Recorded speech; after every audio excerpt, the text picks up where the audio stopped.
By that time you gave advice to the governor of Ekiti State. Yes. That he need to have secret before he should be acting. Okay. And that from that time to now, I think he has been a little bit careful. Should we say that he took advice from you? You know, one thing with people is that when you do something which is wrong and nobody talks to you, they don't like you. I think I even care to even remind him what he is passing through.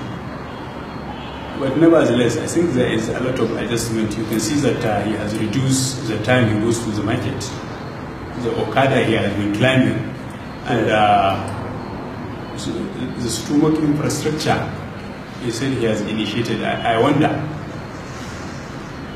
But all the same, I think he is doing great now.